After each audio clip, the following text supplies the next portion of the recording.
Have you ever felt like you're rowing the boat forward in your business only to realize half of your team is not paddling at all, or worse, rowing in the wrong direction? Managing a team is one of the biggest challenges entrepreneurs face. Without strong leadership and a thriving workplace culture, your business could be losing money, productivity, and top talent. Welcome to another episode of the Vital Wealth Strategies podcast. I'm your host, Patrick Lonergan, and today we're diving deep into one of the most overlooked factors in business success: workplace culture and leadership. And trust me, if you're an entrepreneur looking to scale your business, attract top talent, and create a high-performing team, you need to hear this conversation. Joining me is Haley Grayless, the CEO and founder of Vaxa Collective, a leadership and workplace culture consulting firm. In this episode, Haley breaks down the 5 pillars of success leadership, why psychological safety is the #1 predictor of high-performing teams, and shares practical strategies that you can implement today to create a work culture that doesn't just attract A players, but keeps them.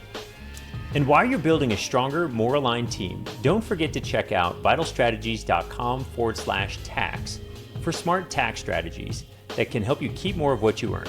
Because leadership isn't just about people, it's about being financially strategic too.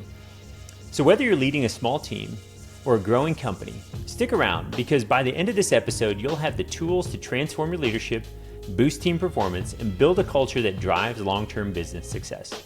Let's get into it. Haley Grayless, thank you so much for joining us here today. I'm excited to get into this conversation. I think the work you're doing around workplace culture and leadership is critical. We can have fantastic products, we can market it really well, but if there's for lack of a better term, a trail of destruction behind us in regards to our employees and the people that work for us, that's no good. So thank you for joining us. I'm excited to get into this conversation. Oh, thank you. I'm so happy to be here. Yeah. So you are the CEO and founder of Vaxa Collective. Mhm. And if it's okay, can you just start off and give us a quick overview of the work you do at Vaxa Yeah, Collective? of course. I love how you even used the term trail of destruction a second ago, because that's a perfect image of what I like to prevent or hopefully correct in organizations where I get to partner with them. So what Vaxa Collective means is Vaxa is Swedish for to grow. My dad's side of the family is Swedish and proud. And so I just thought it's like, oh, it's a good word that helps identify like what my company does, helping people and companies grow. And it kind of makes people curious. And so I like that idea of like, sometimes I'm like, maybe it should have been something that's a little more clear of what I do, but it Yeah. starts a conversation, which is very Yeah.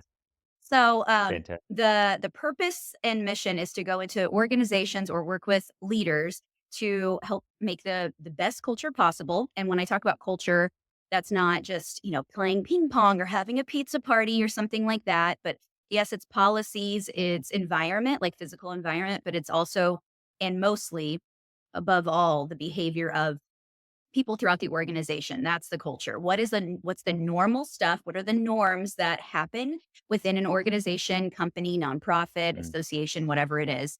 And how do we make it the most healthy and positive so that people experience this like high performing nature then? Because you Yeah. really have to have a blend of psychological safety, which we can talk about more and get a Hmm. definition of that. So psychological safety with performance accountability.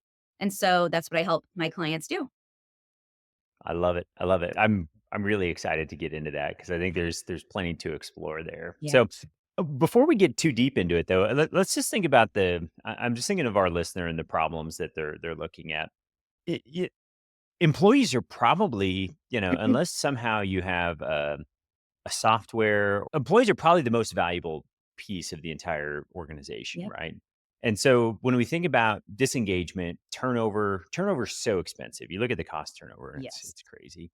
You think about just ineffective leadership, and I think this is something. Just examining myself as a leader that I've looked at, and it's like, okay, you need to work on this in regards to being clear with your communication, expectations, deadlines, those types of things. Because we can talk about this fun project, and I'll assume everybody's on the same page as me, but I wasn't very clear in my, who's responsible for what by when, and that can be problematic. So I think we think about all of those things, and those matter, and then it can just be really frustrating, right? As an entrepreneur that's trying to run this business, when I can't feel like I've got the team sort of moving in the same direction as me. We like the analogy of we're all rowing in the same direction. Sometimes you've got somebody like, eating a chocolate bar in the back. They don't even have their oar in the water. Somebody else is like rowing in the opposite direction. What is happening here? And you're just like, what is going on? And then I just think also about, um, you know, workplace culture shouldn't be left to chance. It shouldn't be this random thing that just we expect to happen. And so I'm looking forward to getting into solving all of these different problems. So Absolutely. um, bef- before we get too deep into that, can you tell us just a little bit about? I know you do some keynotes. Can you tell us a little bit about your background and some of the work you've done to help organizations really button up some of these issues? Yeah. So it's funny because my background is kind of all over the place. After college, I went to University of Missouri, Mizzou, and Mhm. I moved to New Delhi, India after graduating. And I worked as an aid worker, doing a lot of work in like shelter homes for children. So there were some that were for boys and for girls. The one I spent the most of the time at was the one called Jamgat, and it's in New Delhi, and it's for girls. And so I spent a lot of time there, and I ended up like just doing a lot of stuff with the children and Mm. helping teach them. And I had a like they did know some English, but I had a translator, a friend who like interpreted for me, and so it was fun to get to work with her because she was like local to the area, and we became very good friends. And so when I was there working with kids, I also realized that the team and the leaders of this organization, which is still functional today. They're doing great. I think they just celebrated a milestone anniversary. I noticed that they needed some support with how teams function and just like leadership skills and things like that. Also some things around like how to discipline children more effectively, so that they weren't being like publicly humiliated and things like that. So I ended up doing a lot of team training and leadership training and it's so funny because I didn't even know that what I was doing then back in like 2011 would be what my business is basically built on now. And it's something that it's always like naturally come to me. Like I've been in leadership programs like throughout my whole life. And I just think that those really compounded and helped prepare me to do something like that in India. And so what I did was trained the shelter home staff on like how to build norms, how to have a good culture, different leadership skills, like just to kind of like skim the surface. But it was so rewarding because they would always come up to me afterwards and say like they would just profusely thank me and talk about how it was so eye opening and they had never had training like this before. And I think if people haven't ever done leadership development or had leadership training, they just don't know what they're missing. They don't even know that this like essential or soft skill really exists and they maybe don't know how important it is. And a lot of their staff at that place, didn't have a very long education. So I'm not even sure Mhm. when they would have maybe stopped getting education. It could have been very early, like middle school age. And so it was really, really fun to give them these tools that they had never had before. So then after that, after about a year and a half, I moved back to the US. The organization I had gone through was just not very established and supportive. And so I moved back, ended up getting a job in Kansas City, Missouri at a nonprofit. And I was there for almost 7 years. And I ended up working my way into a manager role. And it was really, really rewarding. But the overall, like, culture of this place was very toxic. It had high Mm. turnover, almost 50%. It started out so great, and then just leadership changes happened, and, Mhm. different people came in, that trail of destruction started happening that you mentioned, and Yeah. what it did was cause me and a lot of other people to have extreme anxiety and that sense of impending doom like, I mean, dreading going to work. I heard stories of people saying they were crying in their cars so hard that they could barely see the road on the way to work because they were so fearful about what was today going to bring. Um, Yeah. Myself, like I lost my appetite for like 6 months because I had so much anxiety about the culture and about the way I was being treated that like anxiety is something I never felt before, but I completely lost my appetite I, like, Yeah. barely eat, and that's never been a problem for me. Always had a great appetite, so it was not, Mhm. like, a common occurrence. My hair Yeah. was falling out more than normal. I could barely sleep. I had night sweats. It was so that, like, culture affects everything, and, like, when you think about Yeah. even one employee dealing with that, how are you going to have, like, an effective outcome from them, especially when it's the majority of an organization. If everybody is feeling that way, why are leaders not changing things? Yeah. So that's just the thing that's so important to me is for people to remember, like, this stuff is not fluffy, and it's not something that you're like flushing money down the drain in when you invest in your employees. Like, this is the best way to invest in them because they call it human resources or human capital for a reason, you know? Right. Yeah. Yeah.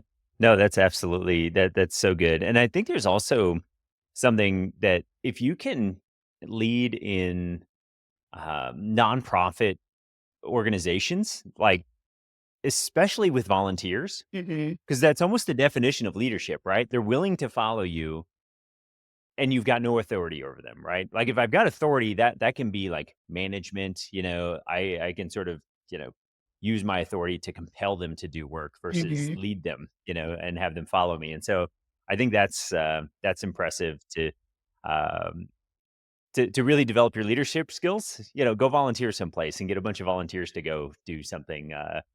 You'd be excited about it because Yeah, I think that's a that's great point. yep, yep. And I think it's unfortunate to hear, right, that Mhm. that is a work culture that exists, and I think they're out there, Mm. and they're clearly out there, and the problem with that is we think about when we hire and we're interviewing people, we talk about it's our job to put you in a position to thrive, Mhm. right? And if you're spending 8 hours, maybe more a day working with us, right, you should enjoy that process. It should be making you better, not, you know, causing your hair to fall out. Now I'm somewhat, follically challenged, I shaved my head, but, I didn't even it's think not about because it's not work stress that caused it. So, no, very good. So I appreciate that. So let's Mhm. just think a little bit about the entrepreneur, and Mhm. can we, like, really define what good culture and maybe leadership looks like for an entrepreneur? Because I think you hit on a really important thing. Mhm. On one end of the spectrum, we can have a lot of fun. We can have ping pong tables. We can come sing kumbaya, but we might not get any work done. Mhm. Okay. Uh, I don't think that's good. On the other end, it's so stressful. There's so much pressure to perform that um, we're burnt out. Okay. Mhm. And I think there's a sweet spot in the middle where all the growth happens, where, Absolutely. it's the right amount of stress, right? Mhm. Like if we think about, um, if I'm training for a marathon, I'm going out and running and putting stress on my body, and that stress causes me to build my endurance and my ability to, like, run faster for farther and all those other things. And so Yeah. it's like I need that stress. I can't prepare for a marathon sitting on the couch. Yeah. And so I think the same thing's true in our work environments. We need the right amount of stress where we can grow and learn and develop, but not tip over into that burnout and not be in the other direction on, you know, we'll call it sloth, where we're just sitting on the couch eating bonbons. So, Mhm. can you go ahead and just define, like, what good leadership and culture looks like in that Yeah. Well, environment? I mean, it's such a huge question, right? But I can kind of take you through my 5 pillars of successful leadership, like, which is the framework that I Mhm. teach over like a year-long program, and then I can do in keynotes and things like that. But I developed this based on a lot of other people's research. Like, I did not come up with the term emotional intelligence. That is not coined by me. But the Mhm. first pillar is to grow in emotional intelligence. And so that has 5 components within it. So this can get confusing for a couple people. There's 5 pillars of my successful leadership, 5 components of emotional intelligence. And those are empathy, social skills, self awareness, self motivation, and self regulation. So starting with emotional intelligence is going to help you be an amazing leader. It's something you can improve on, unlike IQ, right? The intelligence quotient. Mhm. Most people like can't really. It's set. You can't change it. EQ instead, the emotional quotient, or like how they measure emotional intelligence, can be improved. And so, if anybody's curious about that, they can always reach out to me. And there's lots of different tools and paths to take to start being intentional about focusing on that. And then, so once pillar one is set, we move to pillar two, which is understand what drives your coworkers. Because I think a lot of times we stop on this like leadership path or self discovery with our personality type or our emotional intelligence or, well, self awareness or Mhm. something, and not realizing, okay, now that I understand me, it's time to start understanding everybody around me. So when I was at my last job before starting my company, I I mean, I got very into Myers-Briggs and the Enneagram, probably Hmm. something, a strengths finder. And I just had as many people in my entire organization take those assessments as possible because it's not going to just help me to know my own personality type and strengths. I need to know what everybody else's are, especially if they report to me. I need to know, how do they get their energy and how do they kind of organize the world around them? What's their core desire? What are their top strengths? Because I want to play into those things and be able to delegate accordingly and be able to support them accordingly. The next one is the most important factor that a team can have to be high performing, and that is to cultivate a culture of psychological safety. And this is my favorite term to talk about. It's coined by Dr. Amy Edmondson from Harvard. And how she defines it is it's when a team can feel comfortable bringing their full self to work, taking risks, being vulnerable without fear of retaliation, humiliation, and opportunities being taken from them. So Hmm. you have to have that for a team to be successful, and this is something that Google found is, like, far and away, they had 5 top things that set their teams apart that were so high performing, and this was called, the Project Aristotle. What they found was Hmm. that far and away, the number 2 was, dependability, being dependable.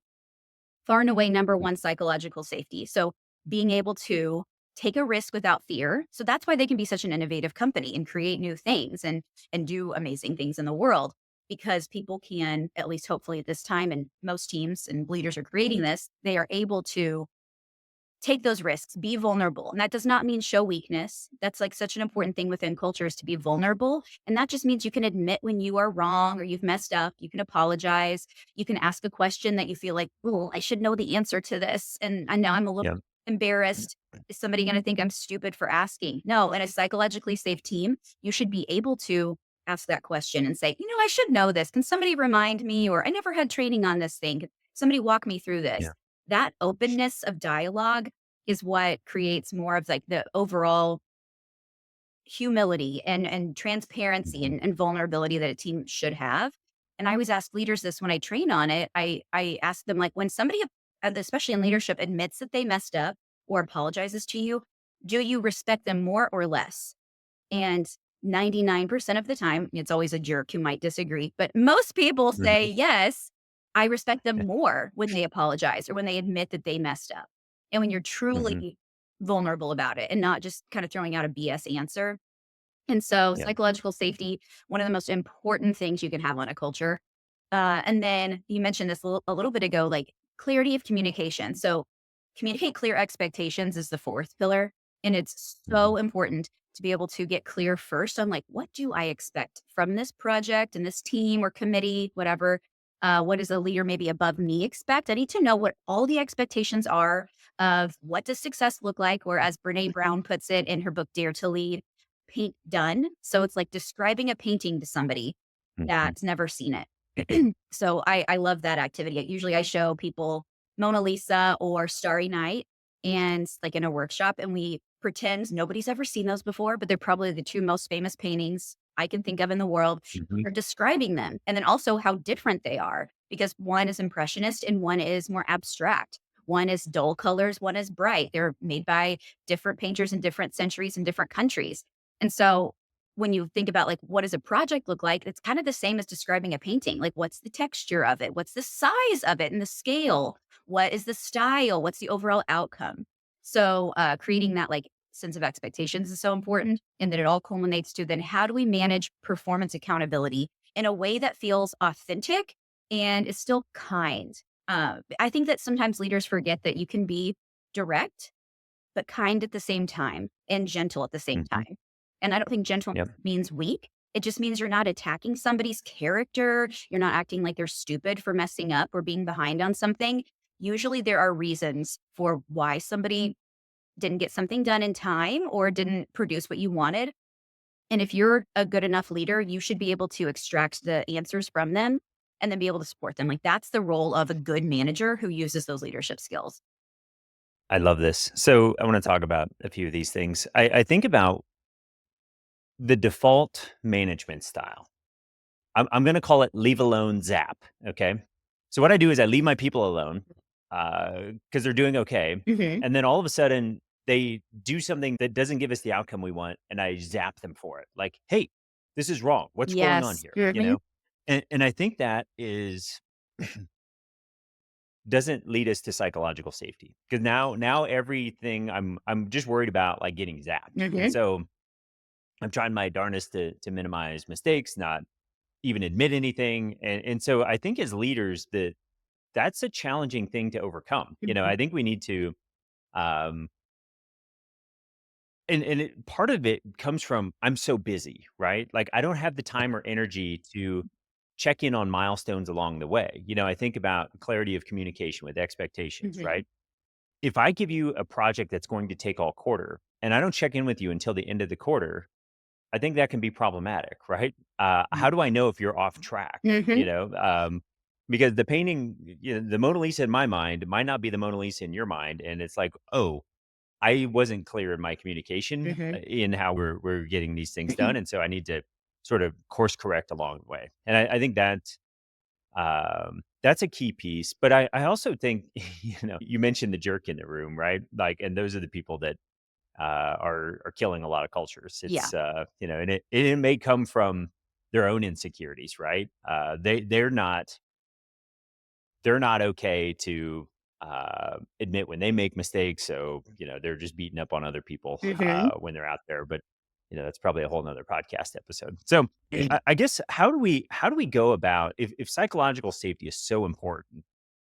How do we go about like creating an environment that allows people to really lean into that and know that it's okay to admit I screwed something up. And I'm sure it has to start at the top. But how do leaders start to create that environment? Do they go first? Do they be like, "Hey, I screwed this thing up," Hmm. and just sort of demonstrate it, and then people go, "Wow, that's not something I'm used to." Right. Yeah, what's the best way to do that? I think that's a really good point and a great question because I think sometimes they're like, and I'll even work with clients and we'll go through these workshops and go through these pillars and have so many tools and practice for them and stuff. And then I notice I come back the next month and if they may not have practiced those skills. And it always goes back to the leaders, anybody who's a manager in the room. And I need HR to be really, really diligent about sticking with this because as a consultant, I'm not there 40 hours a week, right? Like I'll be there as much as their package, allows for. I want to be there as much as possible because I like helping in the implementation, but a lot of times that's not the case. And so the leaders have to be role modeling these behaviors. That's why I always need those leaders in the room at those trainings. I need HR in the room. And it's so important because it's not to say that, like, oh, these leaders don't know anything about leadership or HR doesn't know anything about culture. That's not the case. It's we need to get everybody on the same page and we need to make a plan for how you're going to start changing the behaviors because it's all about Mhm. behavioral change. And yes, systems change too, but behaviors have to be what you see. And so I sometimes see leaders be like, oh, we started this. There's a team I work with that has a culture champions committee. So it's literally to help implement all these changes and just overall get them like on best places to work lists and things like that. And they were like, well, we started this volunteer time off program and nobody's done it. Like, not a single person has taken advantage. And we gave them all these hours. And I was like, how many people in the room have done it? Anybody? Anybody in here who's actually on the Culture Champions Committee or the person who set it up? Have you guys done it? And then blasted it out on, Yeah. like in your Slack channel or whatever to everyone. And they're like, well, no. And so I said, okay, the first thing is you guys got to get maybe in pairs.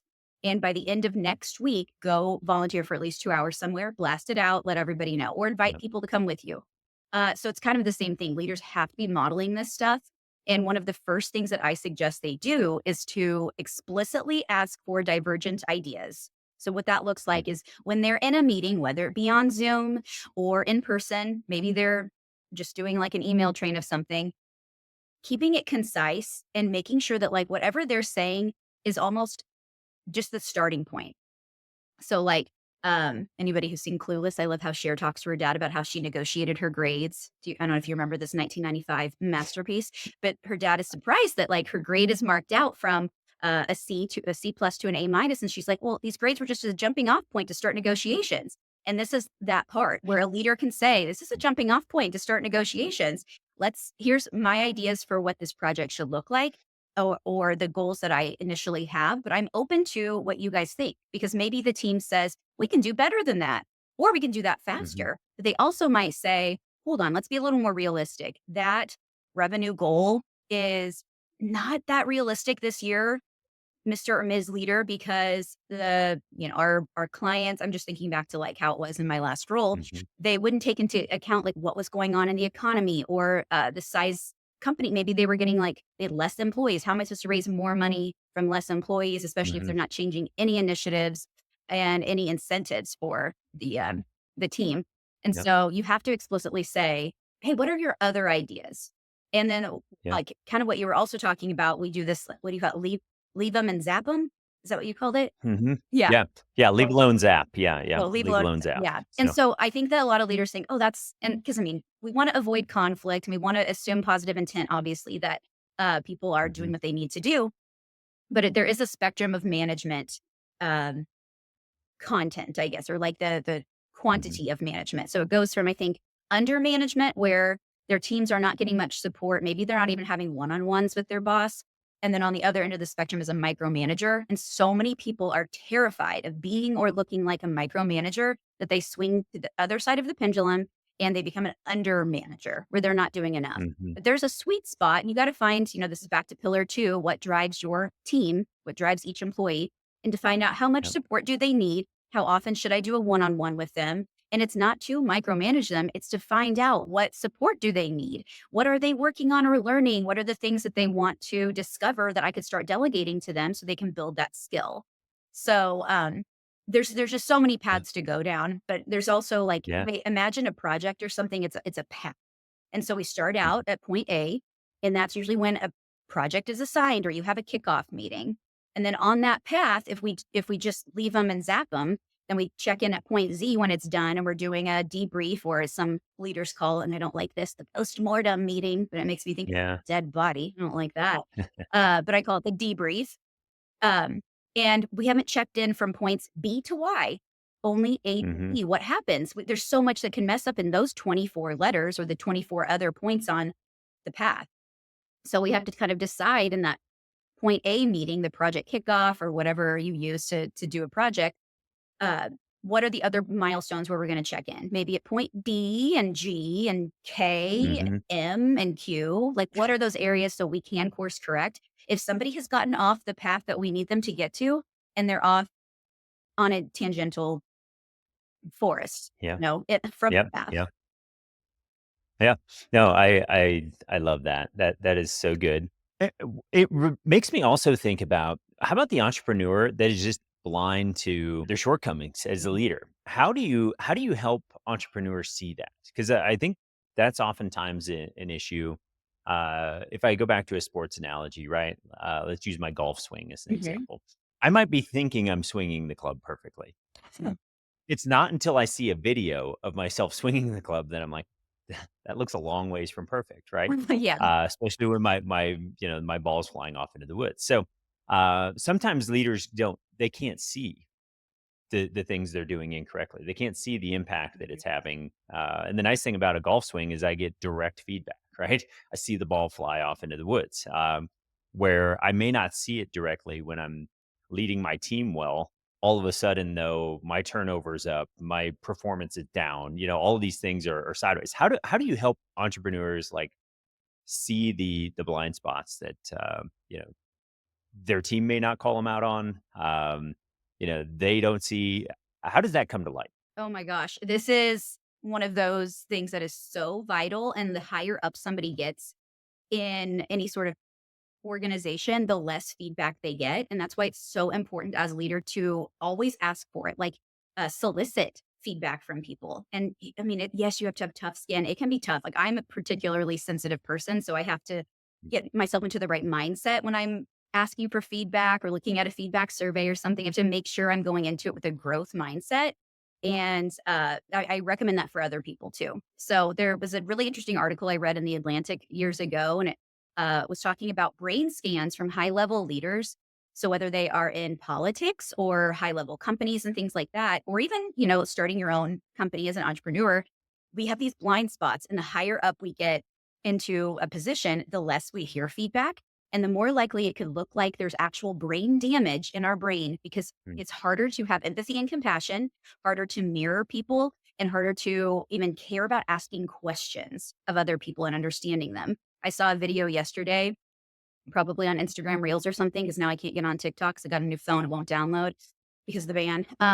And so but it was really interesting. My algorithm is boring, my friends say, but it was Jeff Bezos a few years ago walking through an Amazon warehouse, and this, worker stopped him and was, like, trying to, like, chat with him, and this is, like, on some I don't know what news program was following him and recording it, but, like, "This is your chance to look like a good guy," and instead, like, he just, like, kept blowing the guy off, and the guy's trying to tell him, "This is the best job I've ever had. I've worked at all these other companies," and, like, he was trying to talk to the founder and CEO and give him that feedback and chat about it, and it was pretty obvious that, like, Mr. Bezos did not care, and Yeah. to blow up the guy trying to tell you positive things just makes me think, "Wow, I wonder what would happen if what does it look like behind closed doors when there's no camera and somebody's not giving him what he wants to hear?"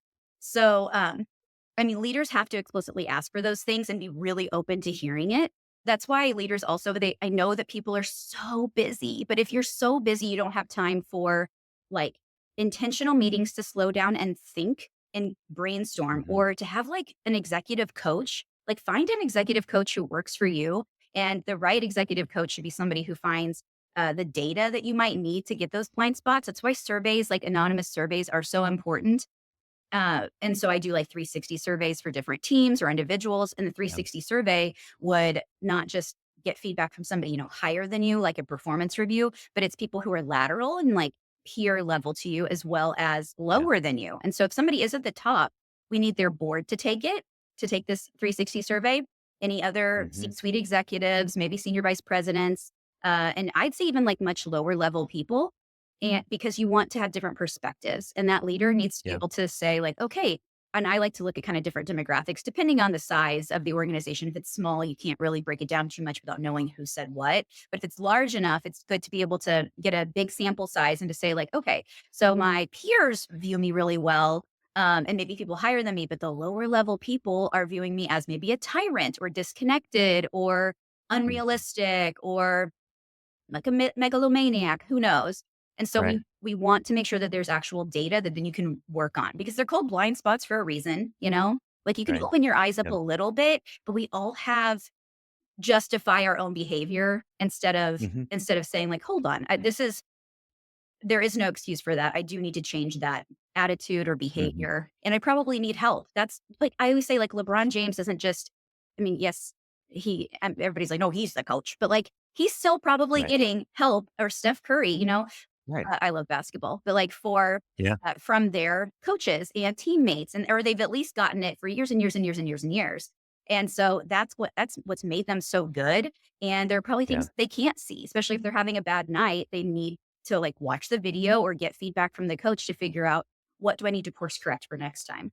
Yeah. I love this. So I think the 360 review, it's the equivalent of watching the game tape. I love that. From my point of view, we're seeing the perspective of everybody around us, and it's allowing us to go, oh, okay. Hmm. And I think the hardest part, and this is, I think everybody, the the hardest part is putting my pride and ego aside and taking that feedback and going, okay, instead of trying to justify why I behave that way. And it's easy to look outside and go, well, the problem's out there. I Hmm. can go, well, those aren't the results I like. Jocko Willenick has a great book called Extreme Ownership, and Yeah. I just try to live that way, right? Like, if I don't like the results I'm getting, sure, there might be some external factors, but Mhm. what can I control? And let's just lean hard into all the things that I can control. And I think that 360 review sort of gives us that game tape that we can look at and apply. And I also, you made another point that I think is so good. I think about the best in the world. Okay, I don't care what category we're going to pick. They have a coach. Okay. Mhm. Taylor Swift has a voice coach. LeBron has, so many people in his life, Okay. right? Like the amount of money he spends on his like body, right? Mhm. The physical trainers around him to like keep his body performing at a high level. He's 40 years old now.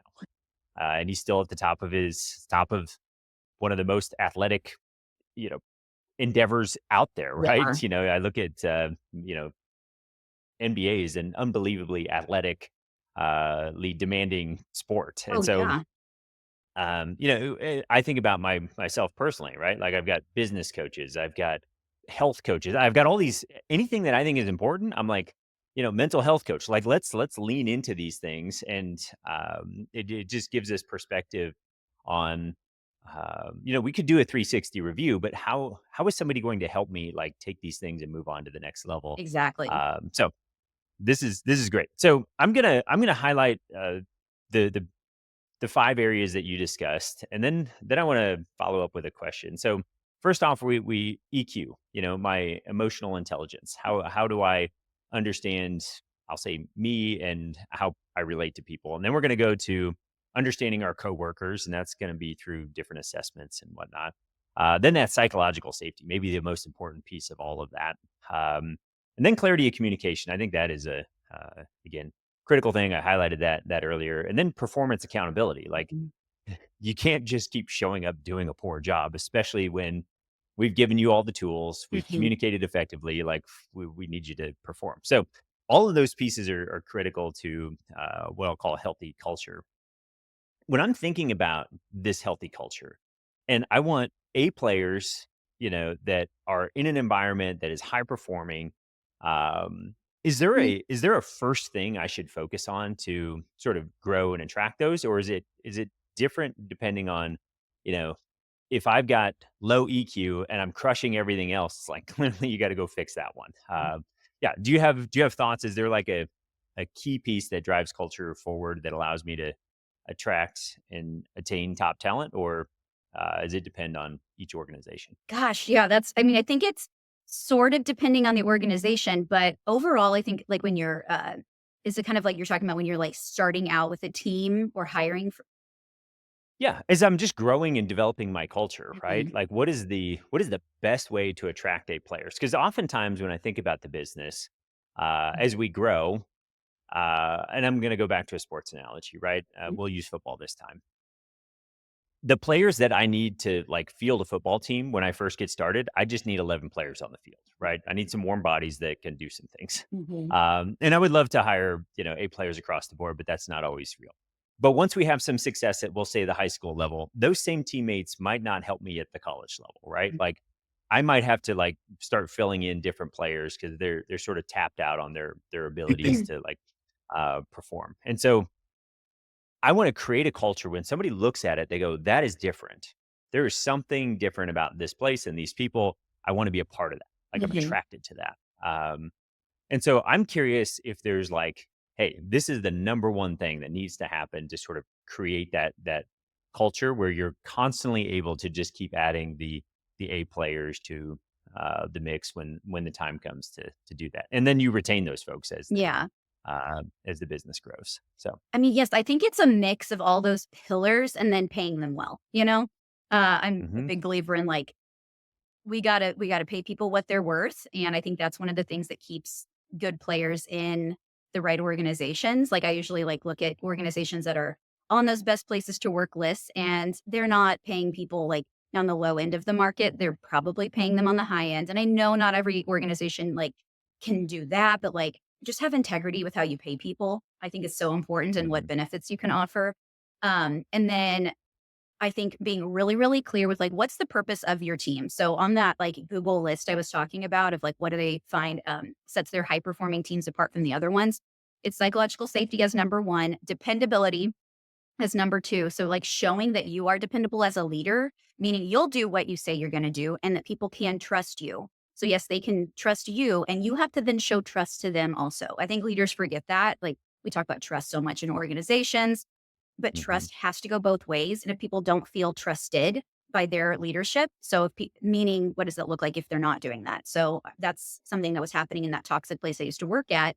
I didn't feel like I was trusted to make decisions about my own time, and I'm a big, mhm, like, person who needs autonomy, on, like, personality assessments. I'm pretty dominant and assertive, and so, like, I you don't usually have to give me, like, a kick in the butt or, like, light a fire under my feet. I don't like that term, sounds violent.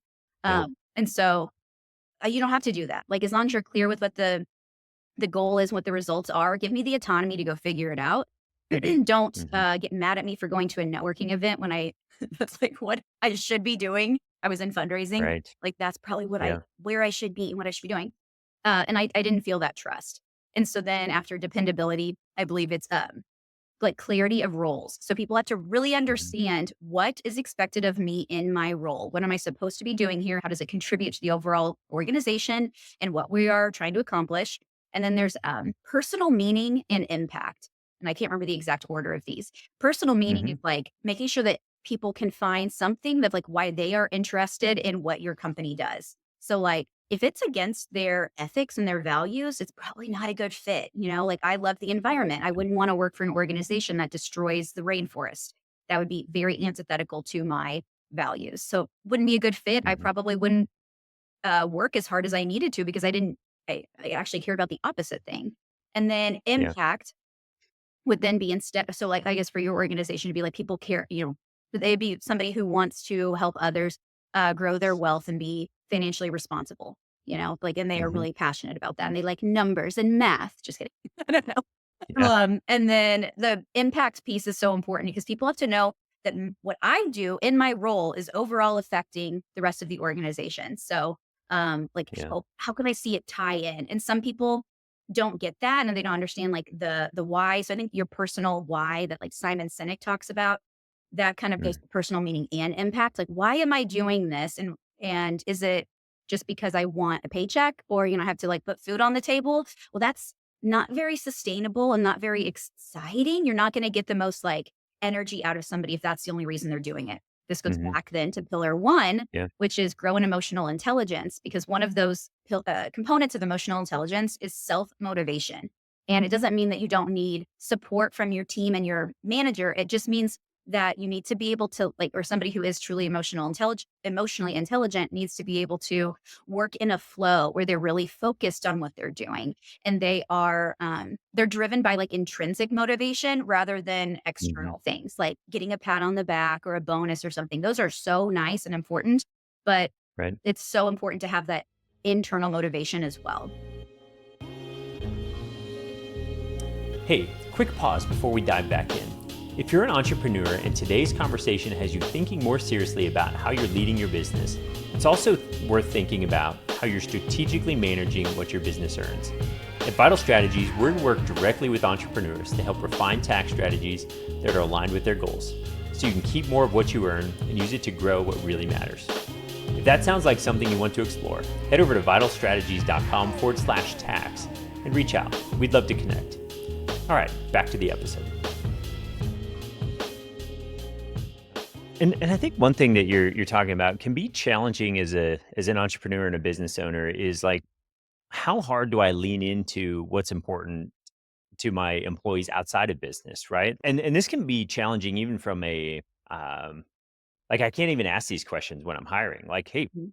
what's your what are you trying to accomplish with growing your family, right? Right. Like those are things like if I care about you as an individual, I want to know about, right? I want to understand. I want to figure out how I can support you in that in regards to like, hey, here's our maternity policy, Mhm. here's how we're, doing healthcare. Here's all these other things that, might, be valuable to you. And you go, oh wow, this matters, right? And Yeah.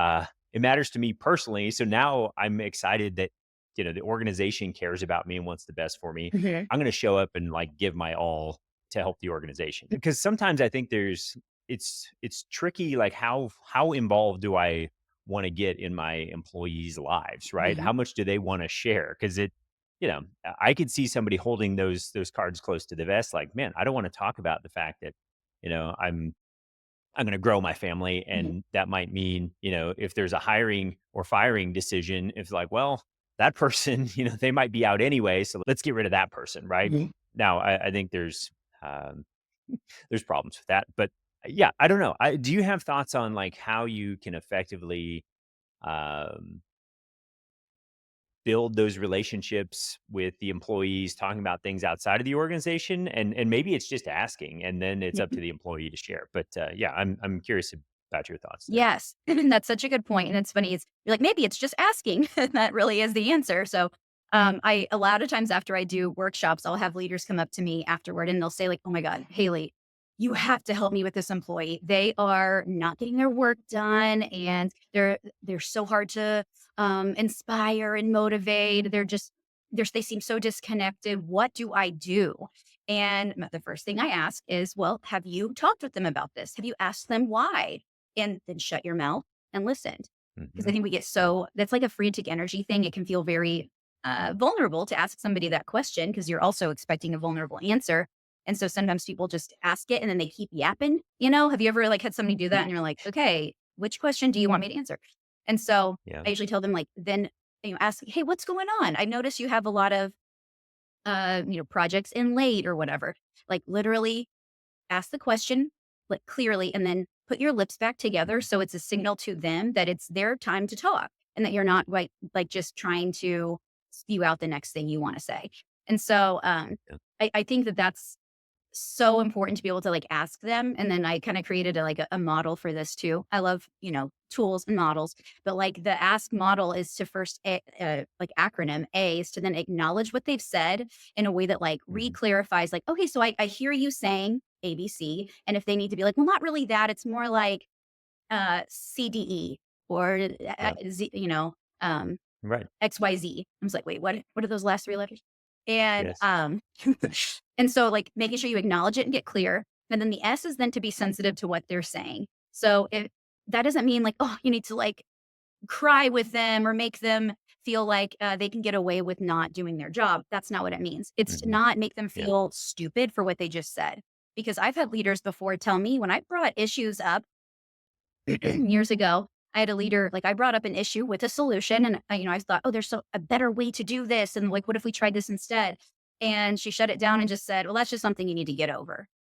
That's Mm. really something you want to say to somebody like me because I Yeah. am like, Right. I don't know, big ideas, change maker. Let's get our hands dirty, go. Not, Yeah. I'll just be compliant with how crappy things are. I mean, wow. Do you Right. think I went back to my desk and thought, oh, righty, like I want to go work my butt off and like do the best job I can? Hmm. No, I was very discouraged after that. So to be Yeah. sensitive to it is like, that even if you don't feel the same way, you can say, yeah, it does sound like you're frustrated. That's still a true Yeah. statement. You're not agreeing with Yeah. them, but you are acknowledging and being sensitive to the fact they are frustrated. Then K is to Yeah. then be knowledgeable about a solution. So Mhm. figuring out like what are the next steps to help solve it, or if you can't do anything about it, be clear about why and maybe how you can revisit it again in the future. The K with knowledgeable also means a lot of times leaders are like, well, I don't know what to do, or I don't know the answer to that. Just be knowledgeable about the resource you can go to. So that might be Mhm. one in HR, maybe your boss, maybe somebody from another department, and figuring out the answer. But instead of just dropping it and not supporting that person, you need that is the job of a manager, right? To manage Yeah. people, manage a team.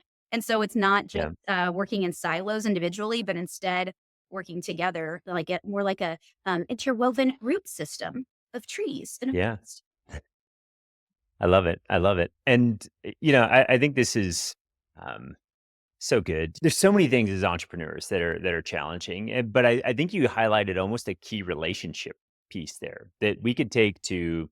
Uh, these are things I've learned in my marriage, right? Like Mhm. I don't have to agree necessarily with my wife, Right. but I really do need to validate the way she is feeling. Like those feelings are valid. It's okay. Hmm. Now, and I can also seek to understand and be curious and go, okay, tell me a little bit more about that. Because oftentimes, what she's communicating and what I'm hearing, I might be bringing my own, we'll call it pride and selfishness into the equation, Yeah. and I'm having a hard time hearing, right? Where if I fully understand, the situation first, I think that's awfully valuable. And this can relate really well to our employees. Like let's seek to understand, let's validate the way they're feeling, and then I love this framework that you've given us. I think it's wonderful. So I guess there's a question of like, how does someone know they need your help, right? Like, Mhm. what is the aha moment of like, oh, okay, this team has grown beyond my abilities, right? Because we see this oftentimes in businesses, and it's not just leadership. It can be how we sell our product, how we deliver our product, that type of thing. We tend to go through these cycles. Mhm.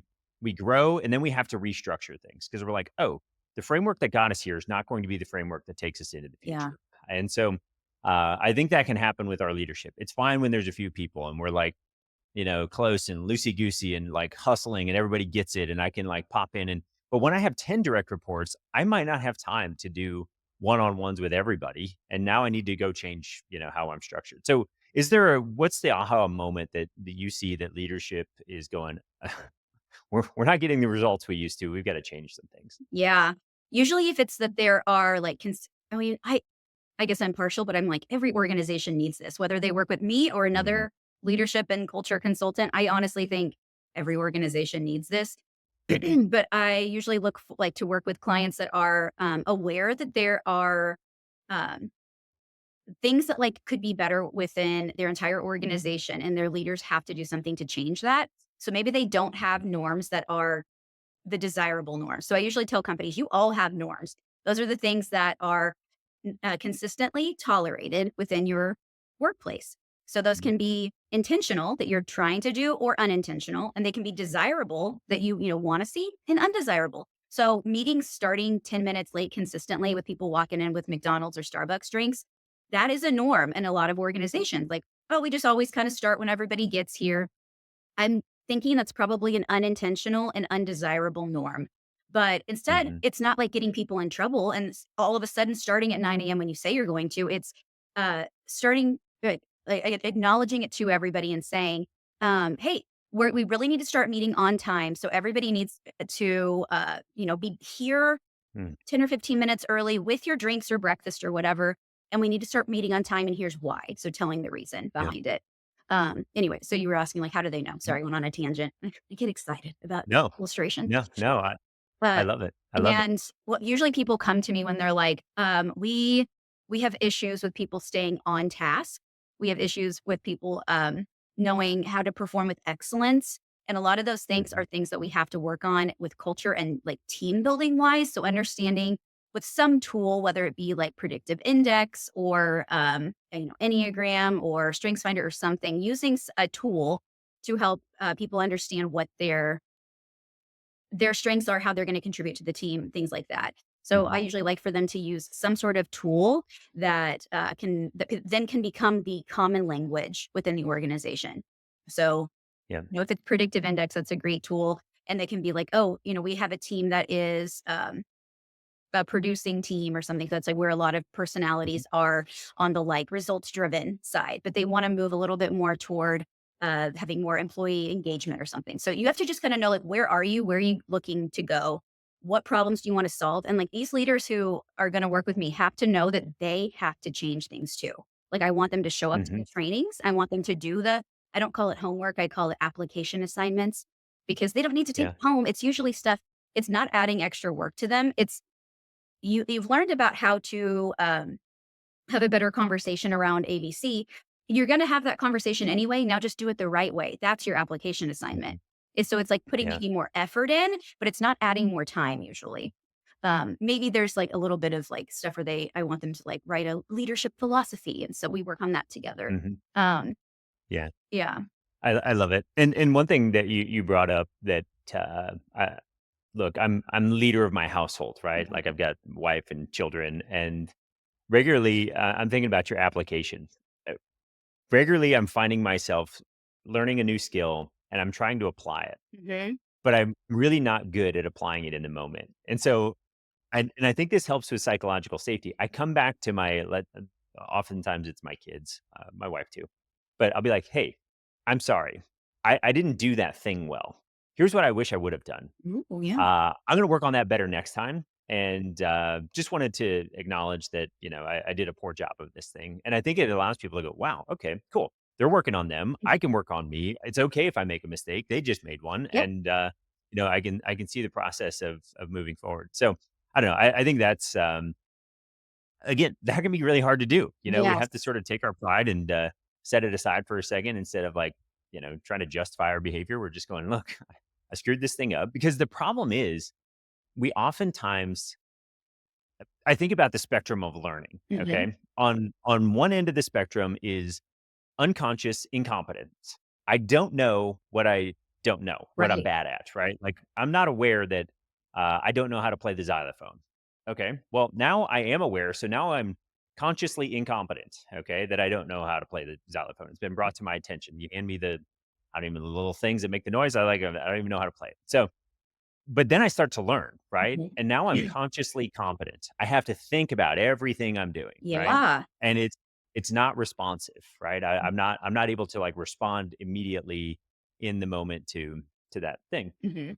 And that's where the problem is. That's where I have to go apologize to my kids because I have to think about it and I can't respond in the moment. But then I become unconsciously competent where I don't have to think about it anymore. And it's just a part of who I am. Mhm. And eventually I can just respond appropriately in those scenarios. And so I think that's the tricky part is going from, okay, I know what to do, Mhm. but I can't execute in the moment. I have to like practice it. And I got to show my people that I'm practicing it and I'm, committed to getting better at this. So I don't know. Yes. I kind of like that Well, uh, acknowledging just how we learn things because we yes. we want to take it from like, oh, I read the book or Mhm. Haley told me about it to I can now implement it perfectly, and it's just Absolutely. not how it works. It's So not.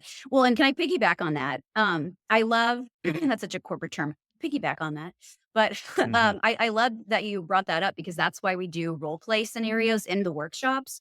And mm, people kind of like are like, no, I hate this. But I know that it might just suck to do it the first time. But it's yep, easier to do it in real life when you've already put your brain in that scenario in practice time. So in the workshop, I give a scenario, usually with every pillar and skill that they're trying to learn. And we go through a scenario and they need to work through the situation using the skills to like practice it now so that when you're in the real situation, your brain isn't freaking out and like dumping all that cortisol and adrenaline because you're so scared and you've never done it before, or you just avoid it or don't even remember to do it. If you practice now in the workshop or in the training, that is your chance to like get out all the kinks that don't work and like, yeah, trip over your words and mess up a little bit, say the wrong thing, and then you get feedback from whoever you're in the role play with or from me if it's in front of everybody. And so yep. people kind of dread it, but I always remind them again, like it goes back to sports. Do you think that like Patrick Mahomes never practices his throws or has like doesn't study the plays? Like when I watched that special on Mhm, Netflix, I think it's called Quarterback. I was yeah, studying for the Super Bowl last year. That was I watched it before. I was like, I'm studying for the Super Bowl. And I mhm, learned so much and I gained so much more respect for quarterbacks. I was always like, I don't get it. Football hasn't always been my thing. And yeah. so, but I watched, I think it was what was the Viking? I can't remember his name. Kirk Cousins. Yeah, Kirk Yep, Cousins. Kirk What a Cousins. sweetheart. Oh my gosh. Yep. But he Yeah, was like yeah, listening to his own voice in the car, like and practicing remembering all the plays and like all the words for right. it. And so I had no idea Yep. how difficult that was. But like those guys who are paid millions of dollars a year at the top of their game, they have to study these things. They have to practice it. They have to make sure they're not screwing Mhm, up because they right. they are carrying the rest of the team. If they screw up, everybody has screwed up. And Yeah, so I I think that love that. that's like a healthy pressure to put on yourself as a leader. Like that's your responsibility. I think that a lot of people get put into management roles because they've done well at their individual contributor tasks. And then they get put into like, oh, you were good at that. So now you're going to manage a team of people. Those are very different skill sets. Somebody who Right. can, you know, build Yep. a website or help a client with wealth strategies. Like then to be a leader of people who do that, that's a different skill set. And it's helpful if you've done their job before. Studies show that employees have a higher level of satisfaction and engagement when their boss has done their job before. But it's a Mm, different skill set now. Managing people and yep. managing the project that people are working on, that's something you have to like practice and you are going to mess up a few times. And you're going to need to get feedback and you're going to need to have people tell you what your blind spots are so you can correct them and be at your highest level of leadership. Yeah, I love it. Haley, one last question before we get into next steps if somebody wants to engage with you. So when I think about our firm, we charge people monthly consulting fees, Mhm. and generally, if somebody's paying $6,000 a month, $72,000 a year, it's a lot of money. But we can point to the fact that we saved you on average $280,000 or maybe $1 million in income tax. Mhm. Okay, so I can easily quantify that. Like I can point to, hey, we did this and saved you this. I feel like leadership, it's harder to quantify. Yeah. Do you have do you have a process for saying, okay, here's the time frame in which you're going to see results and, at the end of the day this is what this is going to mean to your organization? How do you help the entrepreneur go, this is a worthwhile investment, Mhm. even though it's not equivalent to, creating some efficiencies on the manufacturing floor that instantly turn into bottom line. Right. Yeah, and that's a great point. It's not like it's waving a magic wand and I'm not going in and fixing any, like, financial issues or any, like, I don't know, software systems or something. It's stuff that, like, I'm Mhm. giving them all the tools that they need and continuous support. Like, they can always reach out to me when I'm, like, working with the company. They can set up individual coaching sessions and stuff like that. But they have to apply it. So that's kind of like that big variable. If they're not applying it, me just teaching you and you practicing a few times in a group setting is not going to, like, just wipe away all the problems. You have to be consistent and you have to be doing it yourself because I can only do so much. I'm not there holding your hand 40 hours a week, like I said. So Mhm. the way that I quantify it is like it really takes, well, because some organizations are like, can you come in for one workshop for 2 hours? And that can get us started, yes. And that can maybe inspire people. But that is not going to create big change. Like 1 2 hour workshop, like, I mean, maybe there's a bit of a miracle. Maybe I'm that good. I don't know. But I would guess Mhm. that it really takes, I would say, like, at least a quarter. I mean, I usually don't work with clients unless it's at least a 12-month program because culture is like helping to turn your entire ship, right? And it takes a long time to turn a ship from one Yep. direction to another. And it has, because it takes a lot of people. There's so many gears and so many components Yep. of it. So, I mean, I think within like the first maybe 3 months, you're gonna start seeing some changes if people are implementing what they're learning. And I give them lots Mhm. of tools to implement. I make it where even added a gamification way of doing it. So it's like a game. They're playing beat. They can, like, it's like a bingo thing where the Yeah. skills are on a bingo card. And as they practice them, they mark them out. When they get bingo, the company gives it, like, so it'll be like, I admitted when I was wrong. I apologized to somebody. I clarified expectations. I checked in with, like, so things like that. Mhm. So as they do it, they get incentives if they get a bingo or if they black out the whole card. And so Yeah. it's a fun way of doing it. I know some people won't be into it, but I think some people who are really competitive, oh my gosh, what a great Yeah. way to implement these skills, right? Yeah. Yeah. Yeah. I love it. Yeah, if you want me to do something, gamify it. I had a 1,000-day Duolingo streak learning French just because I'm like, "Oh, hey, 1,000 sounds like a good number to get to." Yeah. I also have, all of these other things that, are gamified, and I love my streaks and keeping things going. So, yeah, Oh, I très think there's so bien. much I Does yeah. that mean very, Yeah. very okay? Yeah, très One of my bien. only Yeah. phrases I know in French. This is great. So, Haley, you've given us so much good insight today. What is the best place for someone to start if they want to work with you or learn some more? Yeah. So I'm kind of rehauling my website right now, but it's vaxacollective.com. That's Mhm. VAXA collective.com. And they can always email me, Haley, HALEY, at vaxacollective.com, and follow on Instagram, Haley, the leadership coach. And so those Mm. are great places to get started, and just kind of see what I offer and other tools and Yeah. things like that.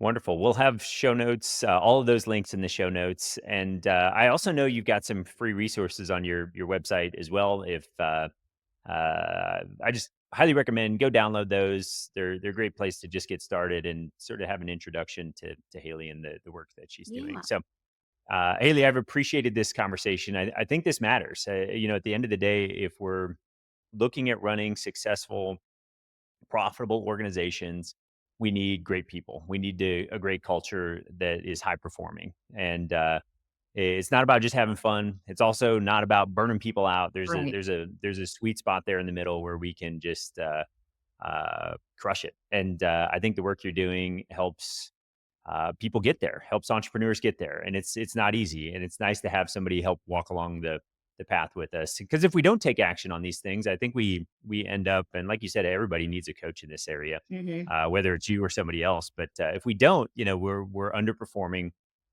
We've got higher turnover. It's costing us more money. You just look at what it costs to train and develop a new person, and it's so expensive. So Hmm. um, investing a little bit in coaching to help create a culture that helps people thrive is wonderful. So thank you so much for sharing all of your wisdom and insight today. I do appreciate it. Oh, thank you so much for having me. This has been so inspiring. I plan to launch a podcast myself this year, so people should check that All out. right. I haven't decided on a name yet. But Yeah. I'm really excited, and I'll have to have you on as a guest as well. That'll be fun. Thanks so much, Haley. Thanks, Patrick. That's a wrap on today's episode. Thank you for tuning in and spending time with us. I truly hope you found value in this conversation with Haley Grayless. Leadership and workplace culture are critical to building a thriving, successful business. And if you apply even a few of the insights we discussed today, I have no doubt you'll see a powerful shift in your team and your results. If this episode resonated with you, share it with someone who could use this information. Whether it's a fellow entrepreneur, a business partner, or a leader in your organization, the more we invest in great leadership, the more we create thriving businesses and better opportunities for everyone. And while you're focused on strengthening your team and culture, make sure your tax strategy is working just as hard as you are. Head over to vitalstrategies.com/tax to access insights that can help you minimize taxes and keep more of your hard-earned income. And remember, you're a vital entrepreneur. You're vital because you're the backbone of our economy, creating opportunities, driving growth, and making an impact. You're vital to your family, creating abundance in every aspect of life. And you're vital to me because you've committed to growing your wealth, leading with purpose, and creating something truly great. Thank you for being a part of this incredible community of vital entrepreneurs. I appreciate you, and I look forward to having you back here next time on the Vital Wealth Strategies podcast, where we help entrepreneurs minimize their taxes, master wealth, and optimize their lives. Until next time.